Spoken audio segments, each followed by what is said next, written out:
Hello everyone, আমি ববি। আমি আজকে একটা সিম্পল ক্রিকেট থিম কেকের টিউটোরিয়াল ভিডিও নিয়ে তোমাদের সামনে হাজির হলাম। তোমরা দেখতেই পাচ্ছ স্পঞ্জটা কত স্পঞ্জি হয়েছে, কত ফ্লফি হয়েছে।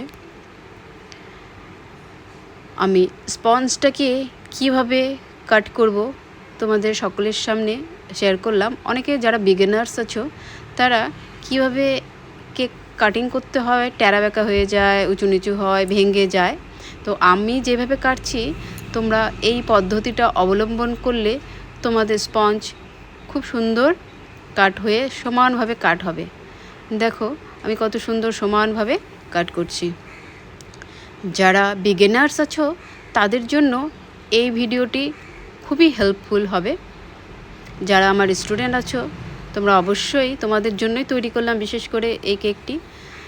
তোমরা অনেক দিন পর ক্লাস শুরু করার অনেক দিন পর শুরু করো প্র্যাকটিস, তার জন্যই তোমরা যেন না ভুলো তাদের উদ্দেশ্যেই আমার এই ভিডিওগুলো করা। তো দেখো আমি এবার এটা ছিল বাটারস্কচ কেক ছিল। আমি কিভাবে বাটারস্কচ আমি ক্রাশ দিয়ে তারপর আমি এটিকে আবার ক্রিম দিয়ে দিলাম। সম্পূর্ণ কেকটিকে সমানভাবে লেয়ারিং করলে কেকটা কোনো উঁচু নিচু হয় না। দেখে নাও আমি কিভাবে কেকটিকে একটা সমান লুক দেওয়ার চেষ্টা করছি। তো এই কেকটি ছিল আমার নিজস্ব থিমে করা, মানে নিজস্ব চিন্তাধারায় করা ছিল।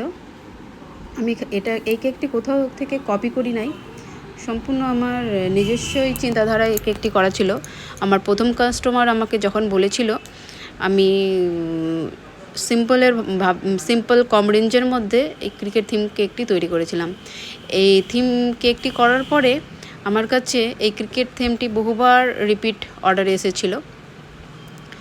আর আজকেও আমাকে আমার রিপিট কাস্টমার আমাকে আমার পেজ থেকেই এই কেকের ছবি নিয়ে পাঠিয়ে আমাকে বলেছিল আমাকে এইরকমই একটা সেম ডিজাইন করে দিতে। তো আমি সেম ডিজাইনই করে দিয়েছি।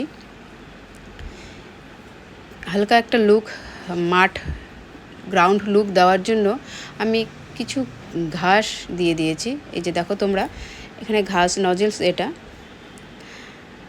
যেটাকে বলে গ্রাস নজেল। তো এখানে আমি কিছু হালকা গ্রাউন্ডে যে ঘাসগুলো থাকে ওগুলো বোঝার জন্য হালকা একটু ঘাস দিয়ে দিলাম। কিছুটা ফাঁকা লাগছিল বলে আমি আবার রিপিট করলাম। এই যে দেখো ডিজাইনটি আমি আগে থেকেই এই টপার, নেম, বল আর ড্রেসটি আমি রেডি করে রেখেছিলাম। এই যে দেখো কেকটির ফাইনাল লুক, একদম সিম্পল একটা ক্রিকেট থিম কেক। তো আমার তো খুব ভালো লেগেছে। তোমাদের সকলের কেমন লেগেছে আমাকে অবশ্যই জানিও। আমার ভিডিওটি সম্পূর্ণ দেখার জন্য ধন্যবাদ। প্লিজ আমার পাশে থাকার জন্য